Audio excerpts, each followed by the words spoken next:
Welcome back, night crawlers, to Nakora Nights. Every family has secrets. The kind they don't talk about at the dinner table, the kind buried in basements, locked rooms, and memories people pretend never happened. In Oregon, those secrets don't always stay buried. Sometimes they come back. Tonight we're uncovering true Oregon family secrets horror stories. Real accounts passed down in whispers, confessed years too late, or discovered only after it was already too late. A family home where one room was never allowed to be opened. Old photographs that show people no one remembers, and truths revealed after a funeral that should have stayed hidden forever. These aren't legends. These are real families, real houses, real nightmares. Before we open these doors together, tell me, where are you watching from right now? And what time is it where you are? Because some secrets only surface at night. If you're ready to hear what families tried to hide, hit like, subscribe, and comment below. Some secrets should stay buried. Now, lower your volume just a little, listen closely, and remember, sometimes the scariest thing isn't a monster, it's the truth living inside your own home. This is Untold, Most Disturbing, True Oregon Family Secrets Horror Stories. Let's begin.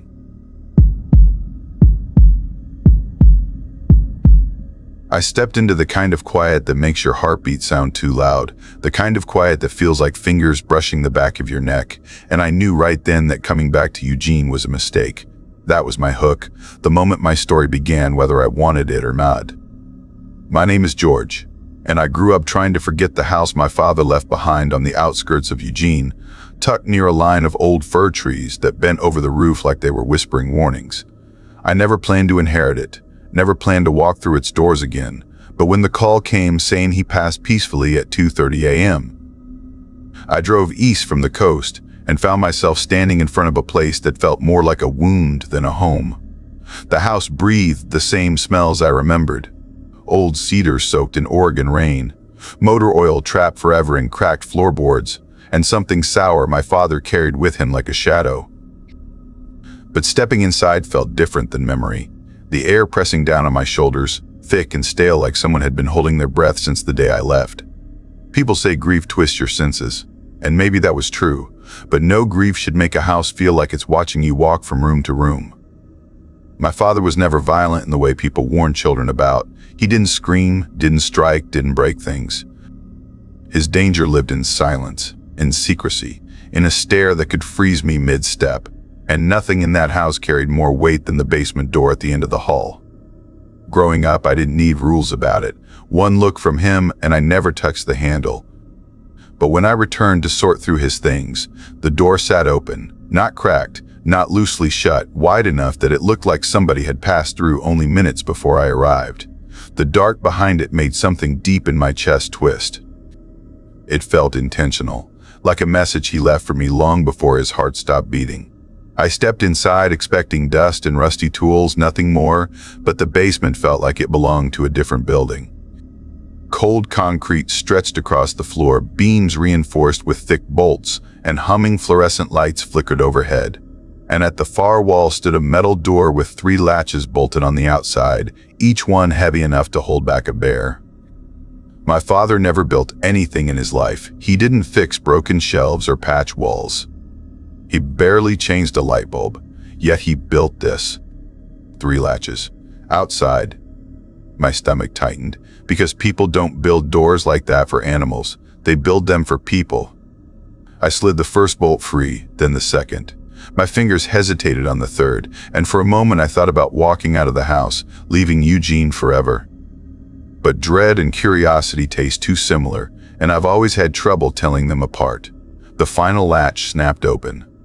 Inside, the room was small enough that my breath hit the opposite wall. A cot sat against one side, straps frayed and digging into the fabric. The wall above it held long scratches, jagged, uneven, pulled down by fingers that must have bled. The smell was a sharp mix of bleach and old sweat layered over something that didn't have a name. Numbers carved into the plaster lined the walls like someone counting days, weeks, maybe years.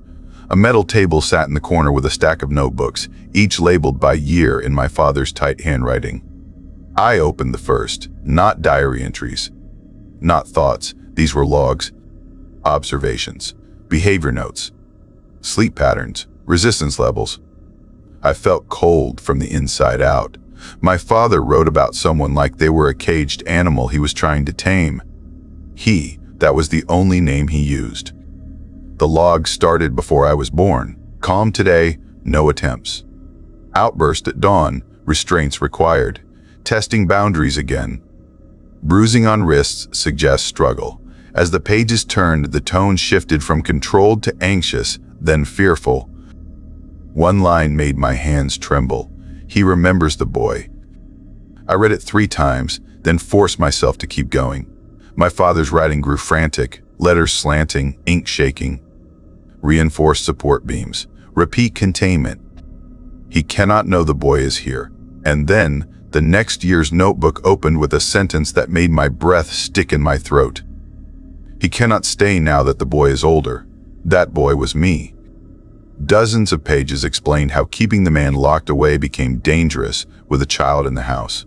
My father wrote about behavior changes, about how the presence of a young boy made the captive unstable, unpredictable. And then the final entry felt like ice water poured down my spine. He will come for the boy if I release him. I stepped back so quickly the notebook slid off the table and hit the floor. My father didn't fear the man escaping into the world. He feared him coming for me. I picked up the last notebook, dated only months before my father died. It was thin compared to the others. The first page described a final removal. Whatever that meant, it made bile crawl up my throat. Every page after that was blank. Except the very last one. Do not open the floor. That sentence was pressed so hard into the paper that the indent bled through several pages. My gaze dropped to the concrete floor beneath my shoes, and now I saw it clearly. A square panel cut into the ground, so faint I would have missed it if I hadn't known. Metal rings at each corner, a hidden hatch, a deeper room, a secret even the metal door could not contain. My father didn't want anyone entering it. He didn't want me entering it. But he also left me the warning, the notebooks, the open door. Whether I liked it or not, he passed the responsibility on to me. I grabbed the nearest metal ring. It lifted too easily, like the hatch had been opened recently. The panel scraped across the floor, revealing a drop into darkness and a ladder chilled enough to sting my fingers. The smell drifted up first, damp concrete mixed with something metallic and old, not rot, not blood, just stale misery. I climbed down. The room below was barely tall enough to stand upright. The air felt thick, trapped, warm in the wrong way. A thin mattress lay against the wall, stuffing exposed through torn seams.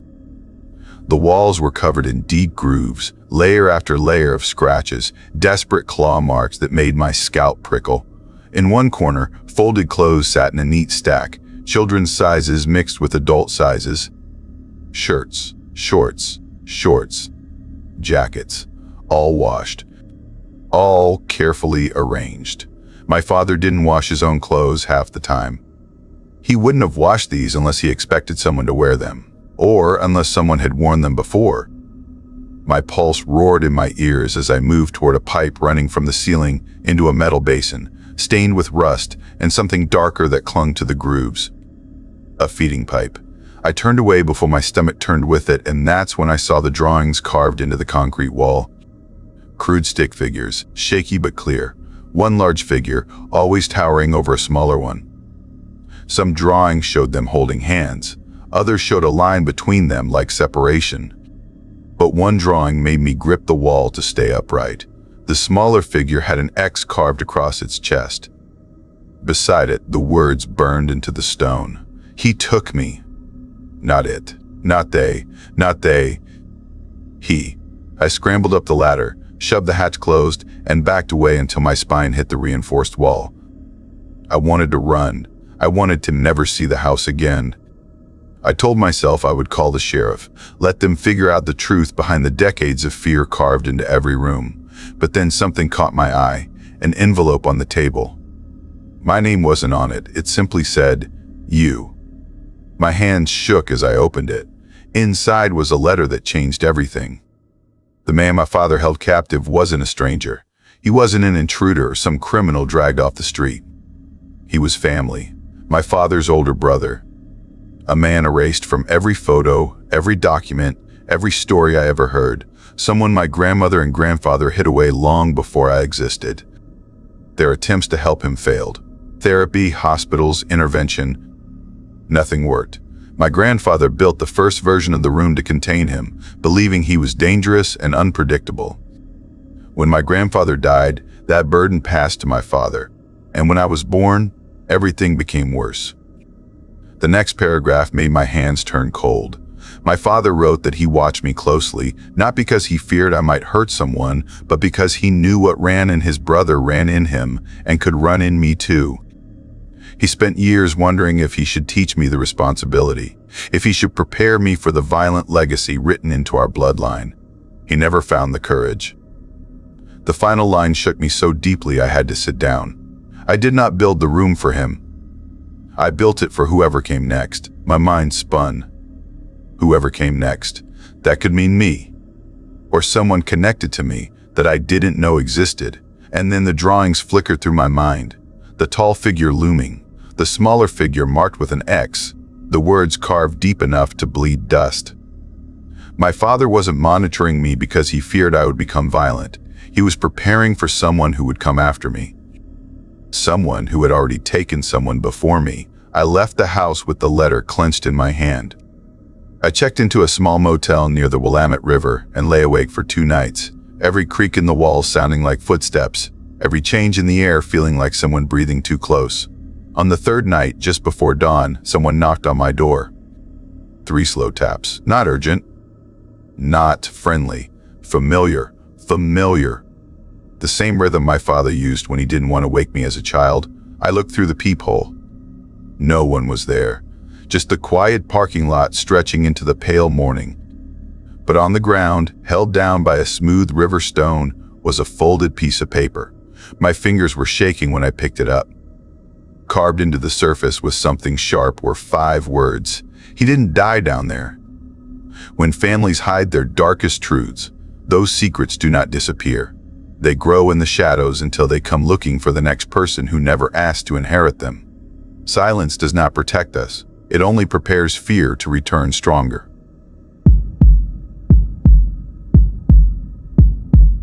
I used to believe my mother's world started and ended with me and my father. Just the 3 of us inside that small Salem townhouse where every birthday felt quiet but safe. Where the same smiles showed up in every photo album, and where the same rooms stayed locked no matter how many times I asked about them. I thought her silence was just her personality.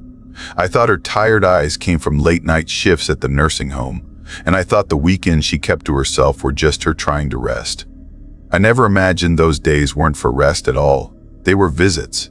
Visits to a life she had before she ever married my father. A life she covered like someone pouring concrete over something they didn't want seen.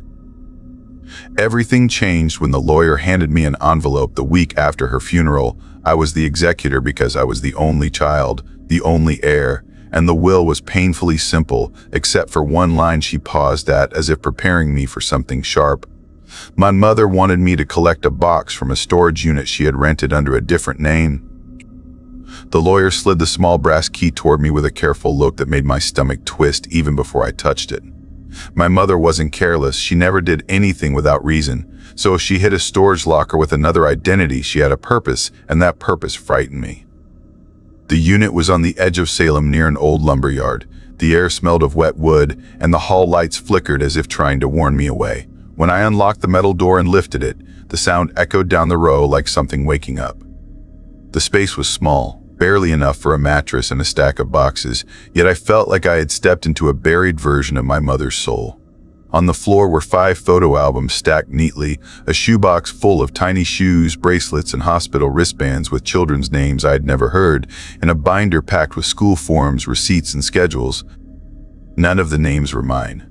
The ages ranged from newborn to 8, 4 children in total, 3 boys and 1 girl, all born years before me. My mother had 4 kids before I existed. The cold concrete pressed through my jeans as I sat flipping through the albums, each page peeling away the mother I thought I knew. There she was, smiling at a playground I'd never been to, holding a toddler I'd never seen. There she was in a kitchen that wasn't ours, sitting beside children who didn't look like me or my father. And then one photo froze my breath.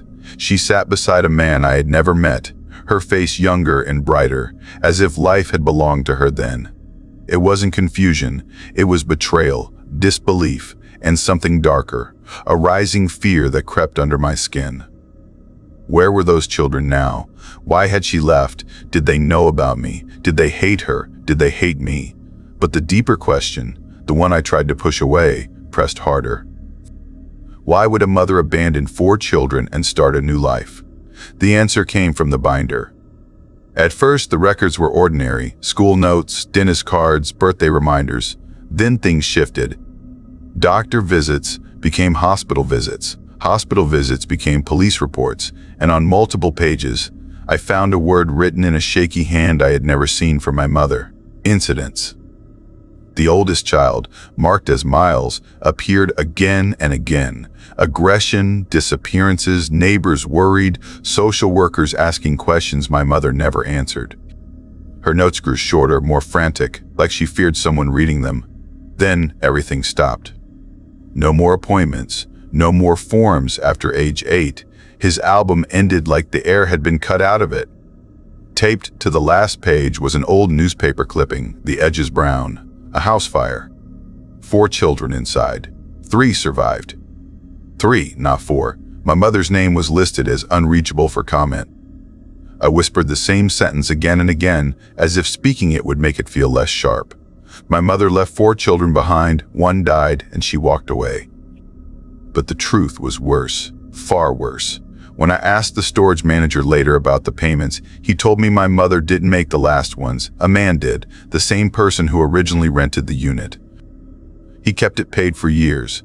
His voice softened as he read the name, almost like he knew he was cutting something open inside me. It wasn't my father. It wasn't the man from the photos. It was one I recognized from the binder. Miles, the firstborn, the one whose record ended abruptly at age 8, the one everyone thought had died. He wasn't dead.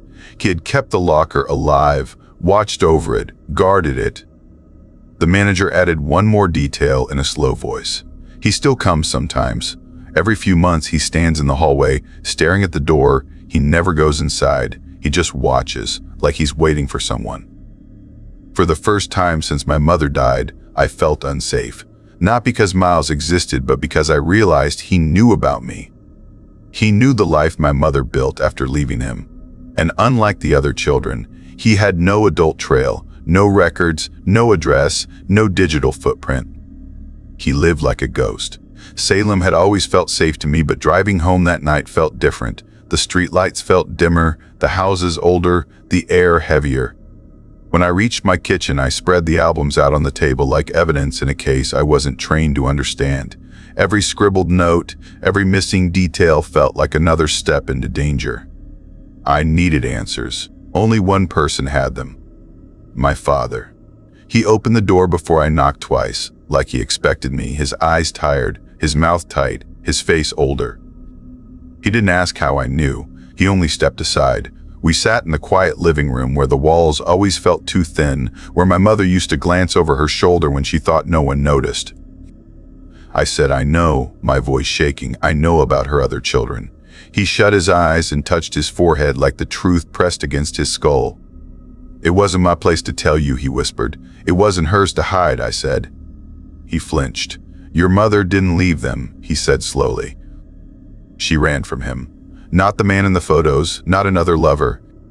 Miles." I waited, cold spreading through my chest. "When your mother met his father, she didn't know what that family was," he said. "The oldest boy was different from the moment he could walk. He hurt animals, he hurt kids, he scared neighbors, and his father encouraged everything, saying the boy needed strength." My stomach twisted. She tried to get help, doctors, social workers, anyone, but the family blocked everything. They denied every problem. Then came the fire. The clipping had said 4 children were involved, 3 survived, 1 vanished in the chaos. And then my father told me the detail I didn't want to hear. He didn't die. He vanished before anyone questioned him. My breath went thin. And your mother escaped that same night, my father said. She tried to take the other 3 kids, but the family stopped her, threatened her. She fled alone. She met my father a year later in Salem, thinking she could start over. But she never stopped watching windows, never stopped locking rooms, never stopped shaking when she heard children cry in a grocery store. The room felt smaller, warmer, like the air had turned into thick fabric pushing into my throat. When you were 7, my father whispered, he found her. I froze. What do you mean he found her? My father's hands tightened in his lap. He left notes. He took photos of you near your school. He carved a message into her car door. My skin crawled. And she didn't call the police because she said involving them made everything worse, whatever that meant. And now that she's dead, I asked, what happens now? My father lifted his eyes and they looked hollow. He has no reason to hide anymore. I left with trembling hands, the cold Salem air hitting my face like a warning. I drove aimlessly until I parked across from our old townhouse. I watched the windows my mother always kept locked. I remembered how she avoided the smallest bedroom, claiming it listened when lies were told. As a kid, I thought it was her strange joke. Now I wondered if she had heard something in that room that never left. As I sat there, an old memory surfaced, one that made my chest go cold. Every time my parents argued about her past, the candles in our living room went out without the wind moving. My mother always said the house didn't like fighting. I used to laugh. I wasn't laughing now. I stayed parked until the sky dimmed. My phone buzzed. Unknown number. There was no text, just an image. It was a photo of me sitting in my car, taken from across the street at the exact angle of my perspective, meaning whoever took it was watching me while I watched the townhouse. Under the image was a message. You look just like her. The words hollowed me out. My mother had run from the child she couldn't save, and now he wanted the only piece of her left. Me. I drove home fast, checking my mirrors again and again. When I arrived, the porch light flickered, though it never did before. Inside, the air felt wrong, too still, too heavy. I shut every curtain, locked every door, and sat with my back against the wall. At 2:17 a.m., I heard a soft knock.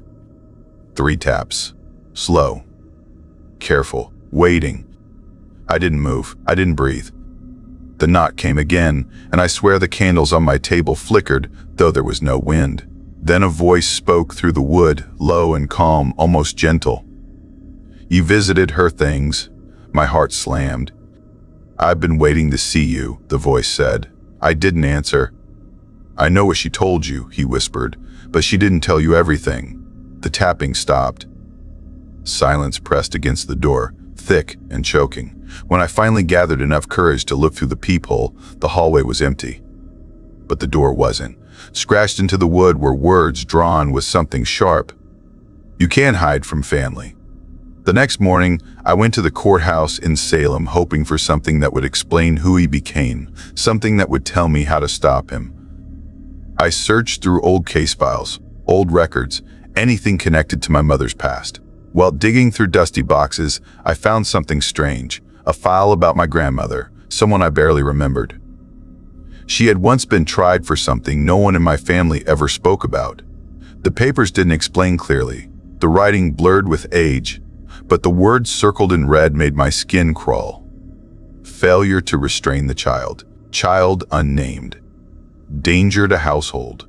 I dropped the file. My grandmother knew. My mother knew. And now I knew. Some things in our family didn't end. They followed. They waited. They listened. When I returned home that night, the smallest bedroom door, the one my mother always kept locked, stood open. I hadn't opened it. I hadn't unlocked it. Inside the room, the air felt colder than the rest of the house, and the wallpaper peeled as if something pressed from underneath. On the floor lay a single photo. A boy around 8 years old stared back at me with empty eyes. The same eyes I saw in the albums. The same eyes that watched the storage locker. The same eyes that carved messages into doors. A whisper drifted behind me. You should never have opened her secrets. I spun around. No one stood there. but the candles in the hallway blew out, every single one. I backed out of the room, shut the door, locked it, and called my father. Before I could speak, he said one sentence that left me frozen in the dark. "He isn't after revenge," he whispered. "He's after what he thinks belongs to him." "What is that?" I asked. My father exhaled, his voice breaking. "You." The days after that blurred. I didn't sleep, I didn't eat, I only waited for the next sign. The house creaked louder, shadows felt heavier, the smallest bedroom door rattled at night, and sometimes I heard soft footsteps in the hallway, though the floorboards never moved. I started hearing whispers when I passed mirrors, faint words, almost begging. "Come back home. Come finish what she started. Come fix the fire." One night, at 7:45 p.m., my phone vibrated again. Another photo. This time it showed the small bedroom door open wide. Only I was home. I walked toward the room with shaking legs, each step feeling heavier than the last. The air inside tasted like smoke. On the wall, new words had been scratched, fresh enough that dust still fell from the plaster. "You should have burned with us." I stumbled back, my heart pounding so hard it hurt. I tried to run, but the door slammed behind me and the candlelight in the hall blew out again. This wasn't just fear. This was family. This was blood. This was something older than any secret my mother tried to bury. I felt a presence behind me. Cold breath touched my ear. "You look just like she did the night she ran." I turned, but all I saw were shadows stretching across the floor, long and thin like fingers reaching. Then the voice whispered one last thing. "You can run too, but I always find what belongs to me." When I blinked, the shadows vanished. The door creaked open slowly, like the house itself was breathing. I grabbed my keys, ran outside, and didn't stop until I reached my car, the cold Salem night air cutting into my lungs. As I drove away, every streetlight flickered as I passed, one after another like blinking eyes, watching, waiting. I don't know where to go now. I don't know who to trust, but I know one thing with a certainty that keeps me awake every night. Miles never stopped looking for her, and now he will never stop looking for me. Sometimes the scariest secrets in a family are not the ones locked in rooms, but the ones we choose not to speak about. My mother spent her whole life running from the truth, hoping silence would keep me safe. But silence does not erase danger. It only gives it a place to hide. If she had trusted someone sooner, if she had shared her fear instead of burying it, maybe the darkness would not have grown strong enough to follow us. The lesson is simple but sharp. When we hide the truth, we feed it. When we stay silent, we help the danger grow. And when we carry secrets alone, we pass the fear to the next person who loves us. The real horror is not the past. The real horror is pretending it never happened.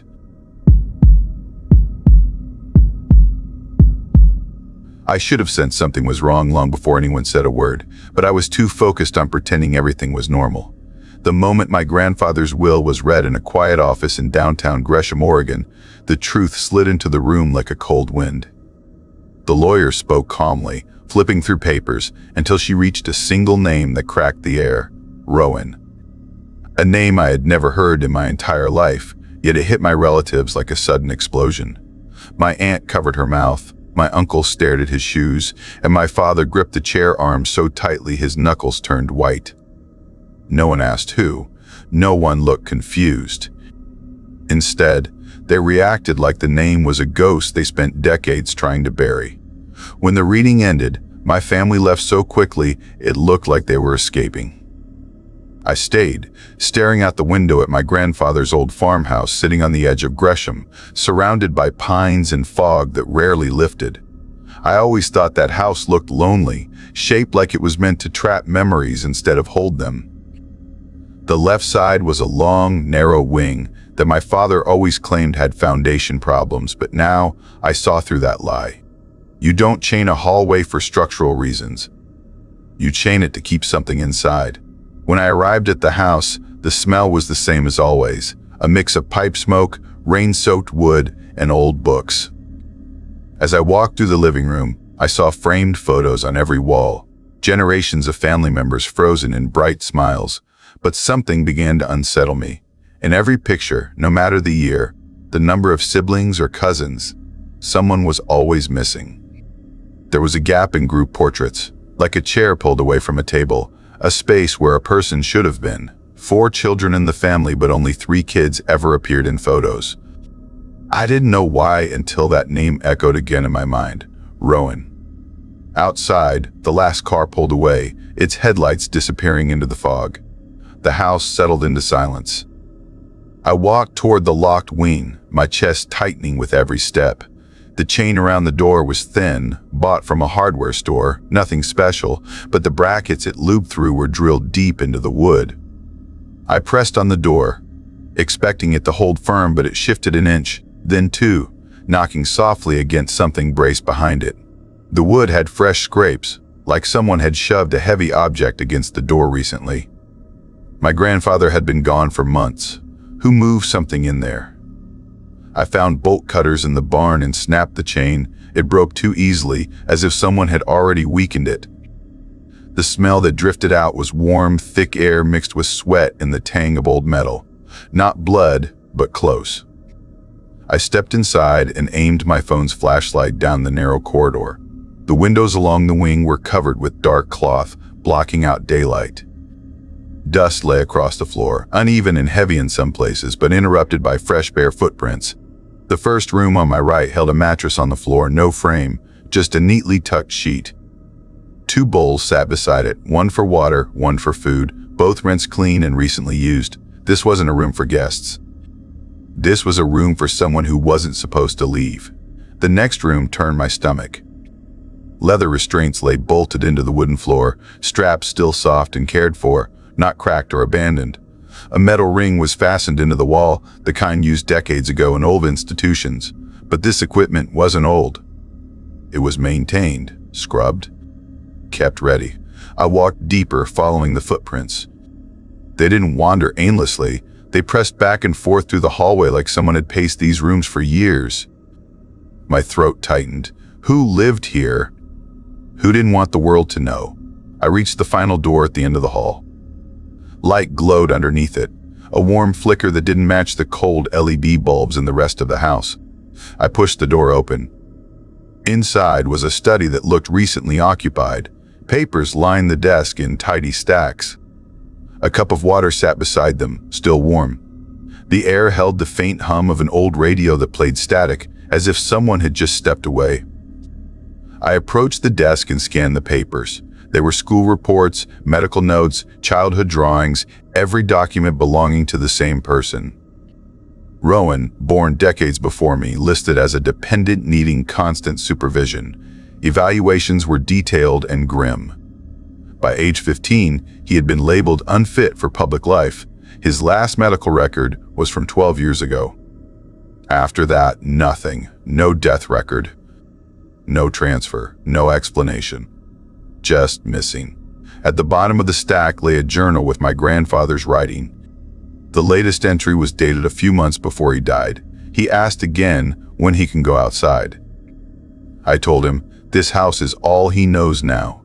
He hears voices through the walls at night, the family whispering when they think he sleeps. He wanders when I am not awake. He is learning the locks. My skin prickled. The words felt like warnings whispered too late. I turned toward the hall and froze. The mattress I passed earlier looked disturbed, its blanket pulled back. The bowls weren't where I saw them last. The dusty footprints multiplied, spreading down the hall like someone had been walking while I was reading. Someone was out of sight. Someone had been watching. My phone vibrated suddenly, the buzz loud in the quiet wing. A text from my father appeared on the screen. Only 3 words. Leave the house. My heart hammered so hard, I felt it in my throat. Before I could move, something slid across the floor deeper in the wing. It wasn't frantic or surprised. It sounded intentional, a slow, heavy object pushed by deliberate hands. I stepped backward into the study, trying to steady my breathing, shining my light into the hallway but seeing nothing. The study door behind me clicked softly, as if touched. The knob felt warm, like a hand had recently held it. I stepped forward, forcing myself toward the exit. As I reached the mattress again, my light caught a shape sitting on it. My legs nearly buckled. A person hunched forward, long dark hair tangled over their face, thin arms resting on their knees. Their skin looked pale, almost colorless, stretched tight over their bones. Slowly, the figure lifted their head. I could not see their eyes beneath the shadows, but I felt their attention like a weight. They breathed quietly, deeply, the same slow breaths I had heard in the hallway. The restraints on the floor beside them weren't dusty or untouched. They had been recently unbuckled. My grandfather didn't free this person. They freed themselves. Their fingers twitched as if deciding whether I was familiar or a stranger. Their posture didn't show fear or confusion. It showed curiosity, the kind that made my stomach twist with dread. I stepped back, keeping my eyes on them. Every time my shoe touched the floor, their head tilted slightly, tracking the sound with eerie precision, like someone who had spent years navigating darkness by listening. When I reached the threshold of the wing, a floorboard creaked behind me in the main section of the house. I turned sharply. My father was standing there. His face looked worn, drained, like he hadn't slept in days. His eyes widened when he saw me in the doorway. "You weren't supposed to open it," he whispered, voice breaking. "You weren't supposed to go inside." I wanted to demand answers, but he wasn't looking at me. He was staring at the shadow behind me. His breathing quickened with panic. He grabbed my arm. "Listen to me," he said urgently, trembling. "He doesn't understand rules. He doesn't understand lines or doors. He only understands one thing." I swallowed hard. "What does he understand?" "Family," my father said. The air behind me shifted. The breathing that filled the hallway turned sharp, like sudden recognition. My father pulled me away from the wing. We slammed the door shut. The wood shuddered under the impact. Silence followed, thick and suffocating. Then pressure pushed against the door from the other side, slow, testing, deliberate. Not trying to break it, studying it. My father yanked me toward the stairs. "We have to leave now." He wasn't supposed to still be here. When Dad died, I thought he escaped. I thought he wandered off, or I thought a deafening crack split the air. The wing door splintered violently. We stared upward as a tall, hunched shadow moved across the landing at the top of the stairs. It walked slowly, calmly, not running, not afraid, just moving through the house like it remembered every inch. We ran to the front door. My father fumbled with the lock. Before he could open it, a sound echoed through the house. A door upstairs closed gently. Then another, and another, another. Footsteps followed, light but steady, pacing across the floorboards. "He is searching," my father whispered. "He is looking for his room." I grabbed the knob, desperate. "We have to leave." My father pressed his forehead against the door, devastated. "If he is out now, we can't outrun him. That's why Dad never let him leave." The footsteps above paused directly over our heads.